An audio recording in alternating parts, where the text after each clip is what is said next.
আসসালামু আলাইকুম। কেমন আছো প্রিয় শিক্ষার্থী? আশা করি সবাই ভালো আছো। আজকের অনলাইন ক্লাসে সবাইকে স্বাগতম। আজকে আমি আলোচনা করব নবম দশম শ্রেণীর হিসাব বিজ্ঞান বইয়ের ষষ্ঠ অধ্যায় জাবেদা নিয়ে। আশা করি সবাই সাথে থাকবে, ক্লাসটা উপভোগ করবে।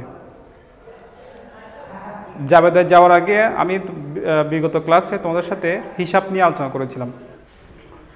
আমরা হিসাব পড়েছিলাম 5 প্রকার হিসাব আছে আমাদের গণিতের অঙ্ক করতে গেলে আমরা 5 ধরনের হিসাব পাই। তো সেগুলো কি কি? আয়, ব্যয়, দায়, সম্পদ এবং মালিকানা সত্ত্ব। হিসাব থেকে আমি হিসাবগুলো একটু ভাগ করব। দেখো কীভাবে ভাগ করি। আমি সম্পদ এবং ব্যয় এবং সম্পদ, ব্যয় সম্পদকে আমি এক পাশে লিখলাম এবং অন্য পাশে লিখলাম কি আয়, অর্থাৎ ব্যয়ের বিপরীত হচ্ছে আয়, সম্পদের বিপরীত হচ্ছে দায়, তারপরে মালিকানা সত্ত্ব। মালিকানা সত্ত্ব। তাহলে দেখো তোমরা একটু খেয়াল করো, আমি এই পাশে লিখেছি শুধু ব্যয় এবং সম্পদ, এই পাশে লিখেছি আয়, দায়, মালিকানা সত্ত্ব। তো এই লেখার পেছনে একটা বিশেষ একটা কারণ আছে, কারণটা তোমরা এখন একটু বুঝতে পারবে। দেখো লেনদেন কি আমরা সেটা জানি সবাই। লেনদেন কি?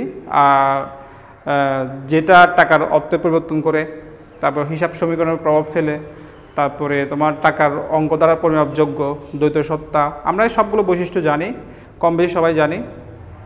তো একটা ঘটনা যখন লেনদেন হিসেবে চিহ্নিত হয় তখন সেটাকে আমরা জাবেদা বইতে লিপিবদ্ধ করি।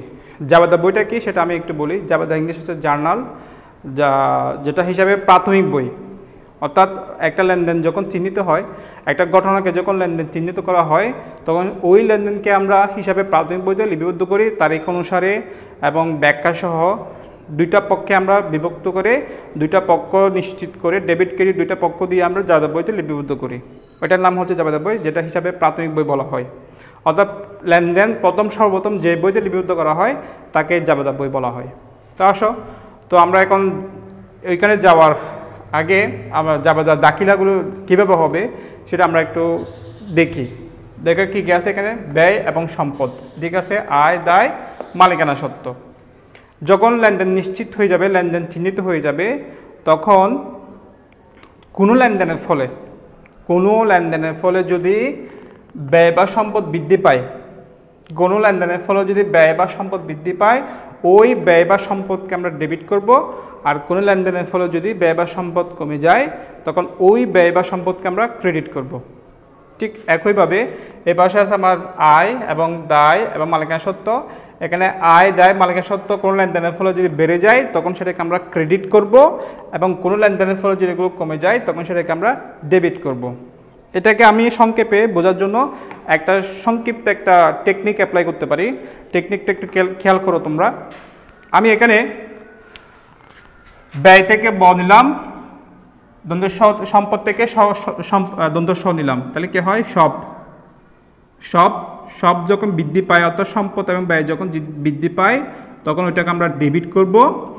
ডেবিট এবং সব মানে সম্পদ এবং ব্যয় যখন হ্রাস পায়, কমে যায়, কোন লেনদেনের ফলে কমে গেলে তখন সেটাকে আমরা ক্রেডিট করব।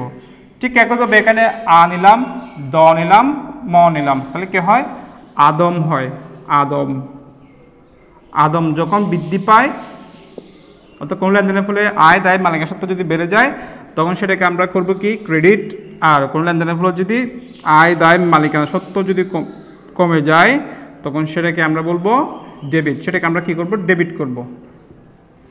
গেল?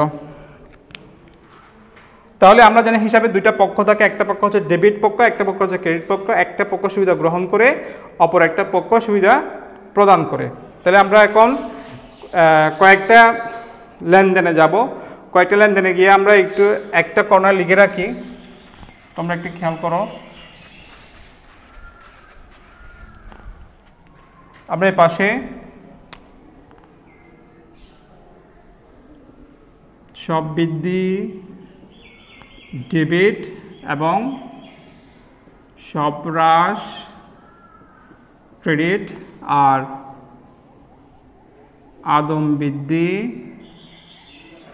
তো এখন আমরা কয়েকটি ইয়াতে যাব। জাবেদা, জাবেদা হচ্ছে মূলত দুই প্রকার। তো একটা হচ্ছে বিশেষ জাবেদা, একটা হচ্ছে প্রকৃত জাবেদা। প্রকৃত জাবেদা কি সেটা তোমরা এখন তোমাদের নাই, সেটা তোমাদের হায়ার লেভেলে যখন কলেজ যাবে তখন তোমরা সেখানে প্রকৃত জাবেদা কি পাবে। আর বিশেষ জাবেদা বলতে আমরা বুঝি ক্রয় জাবেদা, বিক্রয় জাবেদা, ক্রয় ফেরত জাবেদা, বিক্রয় ফেরত জাবেদা, নগদ প্রাপ্তি জাবেদা জাবেদা এবং নগদ প্রদান জাবেদা। তো আমি প্রথমে তোমাকে এগুলো নিয়ে দাঁড়ানো দিই একটু। ক্রয় জাবেদা কি? দ্বারে ক্রয়কৃত পণ্য, বাকিতে ক্রয়কৃত পণ্য আমি যে বইতে লিপিবদ্ধ করব সেটাকে বলা হয় ক্রয় জাবেদা। বাকিতে বিক্রয়কৃত পণ্য যে বইতে লিপিবদ্ধ করব সেটাকে বলা হয় বিক্রয় জাবেদা। তারপর দ্বারে ক্রয়কৃত পণ্য যখন ফেরত দেওয়া হয়, ওই ফেরতটা আমি যে বইতে লিপিবদ্ধ করব সেটা হচ্ছে ক্রয় ফেরত জাবেদা। এবং বাকিতে পণ্য যখন বাকিতে বিক্রয়কৃত পণ্য যখন ফেরত আসে তখন ওইটা আমি যে বইতে লিপিবদ্ধ করবো সেটা হচ্ছে বিক্রয় ফেরত জাবেদা। আর একটা হচ্ছে নগদ প্রাপ্তি এবং নগদ প্রদান, অর্থাৎ প্রতিষ্ঠানের লেনদেন হওয়ার ফলে, লেনদেন সংগ্রহ দেওয়ার পরে নগদ প্রাপ্তিগুলো, অর্থাৎ যেগুলো নগদ পেয়েছি, নগদ প্রাপ্তিগুলো আমি যে বইতে লিপিবদ্ধ করব সেটা হচ্ছে নগদ প্রাপ্তি জাবেদা। আর নগদ যেগুলো আমি নগদে প্রদান করেছি সেগুলো আমি যে বইতে লিপিবদ্ধ করবো সেটা হচ্ছে নগদ প্রদান জাবেদা। তো তোমরা এগুলো বইয়ে আছে, তোমরা এগুলো পড়লে বিস্তারিত জানতে পারবে। তো এখন আমরা এই যে তোমাদের একটা দিলাম, শর্টকাটে একটা টেকনিক দিলাম, এই টেকনিক দিয়ে আমরা এখন কিছু জাবেদা দেখব যেটা থেকে আমরা খুঁজে বের করার চেষ্টা করব কোনটা ডেবিট হবে এবং কোনটা ক্রেডিট হবে, সেটা আমরা নিজেরাই আইডেন্টিফাই করব। আসো,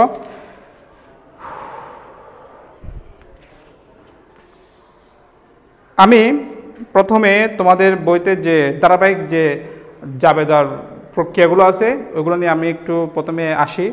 প্রথম তোমাদের বই আছে কি পণ্য বিক্রয় এবং পণ্য ক্রয় বাবদ চেক প্রদান, অর্থাৎ ক্রয় সংক্রান্ত লেনদেনগুলো আমি প্রথমে দিই। ক্রয় সংক্রান্ত লেনদেন, পণ্য ক্রয়, প্রথমে আসো পণ্য ক্রয়। পণ্য ক্রয় সংক্রান্ত লেনদেনগুলো আমি তোমাদেরকে প্রথমে দিই। পণ্য ক্রয়টা হচ্ছে পণ্য ক্রয় করলে আমাকে টাকা খরচ করতে হয়, তার মানে এটা আমার ব্যয় হচ্ছে, অর্থাৎ আমি যে পণ্য ক্রয় করি তখন আমার ব্যয় হয়, তো ব্যয় বেড়ে গেছে। তো আমি পণ্য ক্রয় করলে ব্যয় যেহেতু বেড়ে যাবে আমি ক্রয় হিসাবকে ডেবিট করব। পণ্য ক্রয় করা হলো, মনে করো পণ্য ক্রয় করা হলো 5,000 টাকা, আমি একটা লিখলাম, লেনদেন লিখলাম, পণ্য ক্রয় করা হলো 5,000 টাকা। তাহলে এখানে পণ্য ক্রয়টা আমরা জানি ব্যয়, আমার ব্যয় বেড়ে গেছে, তাহলে ব্যয় বৃদ্ধি। তাহলে আমি এটাকে কি করব, ক্রয় হিসাব করব, ক্রয় হিসাব ডেবিট লিখব। এই পণ্য ক্রয় করার ফলে আমার কি কমে গেছে, নগদ টাকা কমে গেছে। আমি যে পণ্য ক্রয় করলাম, ব্যয় করার ফলে আমার নগদ টাকা কমে যায়। তাহলে আমার কি, নগদ টাকাটা হচ্ছে আমার সম্পদ, যেটা আমি তোমাদেরকে আগে ক্লাসে দেখিয়েছি। নগদ টাকা, ব্যাংক টাকা, এগুলো হচ্ছে সম্পদ। তাহলে আমি যখন পণ্য ক্রয় করলাম তখন আমার নগদ টাকা কমে গেল। নগদ টাকা যেহেতু আমার কমে গেছে তাহলে আমি লিখব নগদান হিসাব ক্রেডিট, নগদান হিসাব ক্রেডিট। আবার একটি খেয়াল করো, অর্থাৎ পণ্য ক্রয় করা হলো, এটা একটা ব্যয়, বাচক পণ্য ক্রয়টা হচ্ছে ব্যয়, তাহলে ব্যয় বেড়ে গেছে, সব বৃদ্ধি, অর্থাৎ সব ব্যয় বটা বেড়ে গেছে, বৃদ্ধি পাইছে, তাহলে আমি ক্রয় হিসাব ডেবিট করলাম।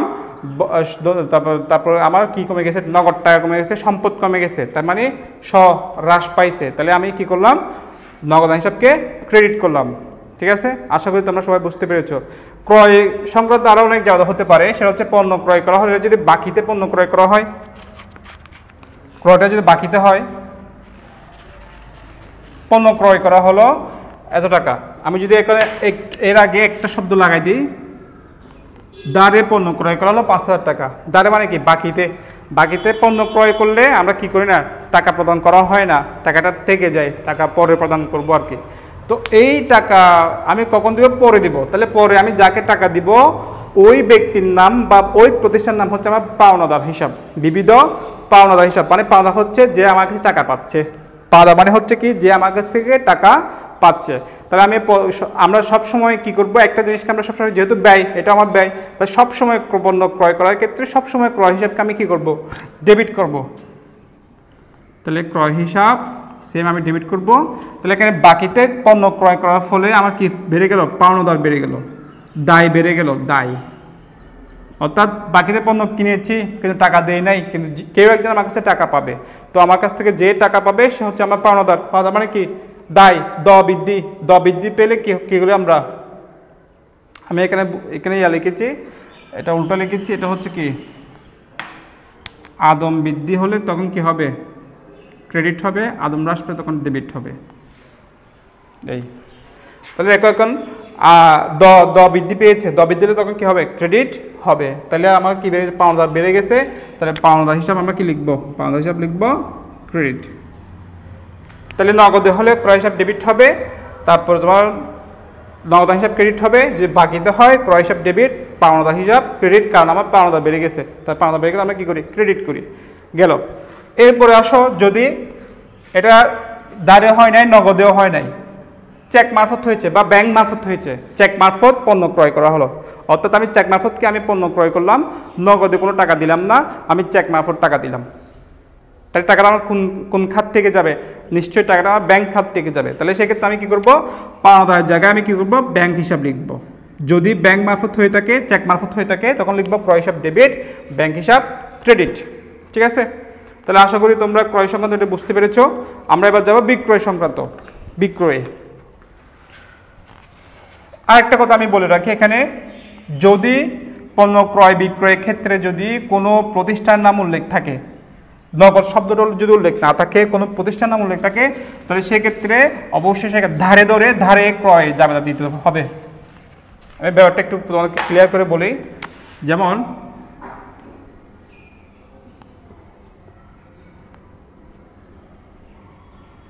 রাজুর কাছ থেকে পণ্য ক্রয় করা হলো 5,000 টাকা। রাজুর কাছ থেকে পণ্য ক্রয় করা হলো 5,000 টাকা। এই বাক্যে কোনো কোথাও নগদ শব্দটা উল্লেখ নাই। তার মানে যদি লেনদেনে যদি কি থাকে ব্যক্তি বা প্রতিষ্ঠান নাম উল্লেখ থাকে এবং ওই বাক্যে যদি নগদ শব্দ উল্লেখ না থাকে, তাহলে অবশ্যই সেটা বাকিতে ধরতে হবে। বাকিতে, তাহলে বাকিতে ধরলে আমরা কি ধরবো, সেম ক্রয় হিসাব ডেবিট, বিবিধ পাওনাদার ব্র্যাকেট লিখে দেবো কি রাজু হিসাব, অর্থাৎ বিবিধ পাওনাদার ব্র্যাকেটে রাজু হিসাব ক্রেডিট। এইভাবে আমরা কি জাবেদা দিব। তাহলে আসো এবার, তাহলে আমরা এটাই ক্লিয়ার হলাম, যদি কোনো ব্যক্তি বা প্রতিষ্ঠান নাম উল্লেখ থাকে এবং সেখানে যদি নগদ শব্দ উল্লেখ না থাকে, তাহলে সেটাকে আমরা ধারে ধরবো। যদি নগদ শব্দ উল্লেখ থাকে, নগদ শব্দটা যদি উল্লেখ থাকে, তখন সেখানে নগদে ধরবো, নগদের জাবেদা দিব। তাহলে আসো এবার বিক্রয়তে আসো। বিক্রয় সেম কার বিপরীত, ক্রয়ের বিপরীত। পণ্য বিক্রয় করা হলো, নগদে পণ্য বিক্রয় করা হলো, নগদে পণ্য বিক্রি করা হলো, নগদ 10,000 টাকার নগদে পণ্য বিক্রি করা হলো। এখানে একটা বিষয় লক্ষ্য রাখতে হবে, আমরা যে ডেবিট ক্রেডিট দিব, উভয় ক্ষেত্রে কিন্তু ডেবিট ক্রেডিট টাকা কী হবে, টাকা পরিমাণটা সমান হবে। বিক্রয় নগদে পণ্য বিক্রি করা হলো, মনে করো 10,000 টাকার নগদে পণ্য বিক্রি করা হলো, 10,000 টাকার নগদে পণ্য বিক্রি করা হলো। তাহলে বিক্রয় যাও দেখি, বিক্রয় করলে আমার কি হয়, আয় হয়। আয় হলে আমার নগদটা বাড়ে নাকি কমে? তো তোমাদের কাছে সহজ একটা প্রশ্ন, আয় হলে নগদ টাকা বাড়ে নাকি কমে? তোমরা নিশ্চয়ই সবাই বলবে আয় হলে নগদ টাকা বাড়ে। যেহেতু নগদ টাকা বাড়ে, তো সম্পদ বাড়ে, নগদ টাকা সম্পদ, আমরা আগেই জানি নগদ টাকা সম্পদ, সম্পদ বাড়ে তো সম্পদ বৃদ্ধি, তার নগদান হিসাব ডেবিট। যেহেতু সম্পদ বাড়ে, নগদান হিসাব ডেবিট। আমি এখানে আরেকটা কথা বলে রাখি, কোনো লেনদেনের ফলে যদি ব্যবসা প্রতিষ্ঠান নগদ টাকা আসে, কোনো লেনদেনের ফলে যদি ব্যবসা প্রতিষ্ঠান নগদ টাকা আসে, আমরা অবশ্যই নগদান হিসাবকে কী করবো, ডেবিট করব। আর কোনো লেনদেনের ফলে যদি নগদ টাকা চলে যায়, তখন আমরা নগদান হিসাবকে কী করবো, অবশ্যই ক্রেডিট করব। তাহলে বিক্রয় ফলে আমার নগদ টাকা বেড়ে গেছে, তাই নগদান হিসাব ডেবিট, এবং কী হিসাব, বিক্রয় হিসাব অবশ্যই ক্রেডিট। সেম যে বাকিতে হয়, বাকিতে যদি পণ্য বিক্রয় করা হয়, তখন আমি নগদনের জায়গায় কী দেব, দেনাদার দিব, অর্থাৎ যে আমাকে টাকা দিবে, যে আমাকে টাকা দিয়ে সে হচ্ছে দেনাদার। দেনাদার হিসাব, বিবিধ দেনাদার হিসাব ডেবিট। যদি তোমার ব্যাংক মারফত হয়, তখন হবে ব্যাংক হিসাব। আমি একসাথে সবগুলো বলে দিচ্ছি। যদি ব্যাংকের মাধ্যমে পণ্য বিক্রি করা হয়, চেক মারফত পণ্য বিক্রি করা হয়, তখন হবে ব্যাংক হিসাব ডেবিট। যদি বাকিতে বিক্রি করা হয়, তখন হবে দেনাদার হিসাব ডেবিট। আর যদি নগদে বিক্রি করা হয়, তখন হবে নগদ হিসাব ডেবিট। আর সবসময় বিক্রি হিসাবটা কী থাকবে, ক্রেডিট থাকবে। আশা করি তোমরা এটা বুঝতে পেরেছো। সেম এটাও ক্রয়ের মতো, যদি কোনো ব্যক্তি বা প্রতিষ্ঠান নাম উল্লেখ থাকে, তখন সেটা অবশ্যই ধারে ধরতে হবে এবং ধারের জাবেদা দিতে হবে। দেনাদার হিসাব ডেবিট হবে, বিক্রয় হিসাব ক্রেডিট হবে। আশা করি সবাই বুঝতে পেরেছো।